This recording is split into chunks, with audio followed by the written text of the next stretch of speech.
কেরালা ভ্রমণের তৃতীয় পর্বে সবাইকে জানাই স্বাগত। গত পর্বে আমরা মুন্নার থেকে 4-4.5 ঘন্টা জার্নি করে এসে পৌঁছেছি ট্রিকেটি কুমিল্লিতে। প্রথমেই আমরা প্রবেশ করেছিলাম একটা স্পাইস গার্ডেনে, এন্ট্রি ফিস 50 টাকা। পরের দিন সকালে সোজা পৌঁছে যাই Periyar national park, entry fees 330 টাকা। কেরালা বেড়াতে এসে পেরিয়ার অরণ্য না দেখলে ভ্রমণটা অসম্পূর্ণ থেকে যায়। অরণ্যটি হ্রদ পাহাড় দিয়ে প্রায় 780 বর্গ কিলোমিটার অঞ্চল জুড়ে অবস্থিত। এর মধ্যে হ্রদটি প্রায় 26 বর্গ কিলোমিটার অঞ্চল জুড়ে রয়েছে। এই হ্রদের জলে লঞ্চে চেপে ঘুরে দেখুন পেরিয়ার অরণ্যের শোভা আর বন্যপ্রাণী। জেকেটিসি বন বিভাগের আয়োজিত লঞ্চ ট্যুর থাকে সারাদিনে প্রায় 5 বার, এক একবারের ট্যুর 1.5 ঘন্টার মতো। আমরা সেরম কোনো বন্যপ্রাণী দেখতে পাইনি। দূরে এক ঝলক দুটো বাইসন চোখে পড়েছিল, কিন্তু ক্যামেরাবন্দি করতে পারিনি।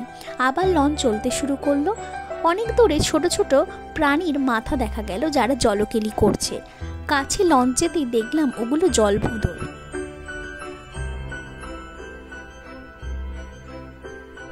প্রকৃতি যেন আর্দ্রে সোহাগে আলোমাখা রূপে লেকটিকে সাজিয়ে তুলেছে।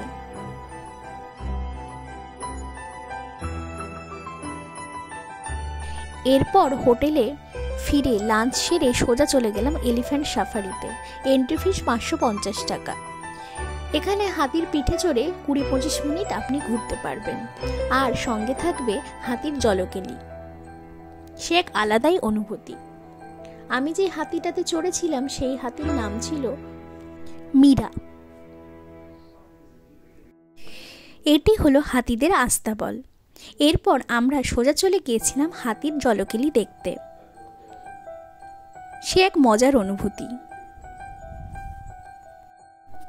সন্ধেবেলা পৌঁছে গেলাম কথাকলি নৃত্য প্রদর্শনীতে, তারপর মার্শাল আর্টে। এটি হলো গ্যালারি, মাঝখানে মঞ্চ, যেখানে এই ভাইয়েরা তাদের অসামান্য দক্ষতার পরিচয় দিয়েছিল, আর চারিপাশে গ্যালারি। আমাকে ভাইয়েরা মঞ্চে ডেকে পবিত্র ভূমিতে মাথা ঠেকানোর সুযোগ করে দিয়েছিল। সে এক আলাদাই অনুভূতি। প্রতিদিনের অক্লান্ত পরিশ্রমের দক্ষতা নিপুণতা চোখে পড়ে এই প্রদর্শনীতে। আজকের গল্প এখানেই শেষ করছি। পরের কেরালার বাকি অংশে থাকছে আলেপ্পির ব্যাকওয়াটার, পুভার হ্রদ আর অনেকগুলি সমুদ্রের গল্প নিয়ে। ভালো লাগলে একটা লাইক, কমেন্ট, শেয়ার। ততক্ষণ টাটা।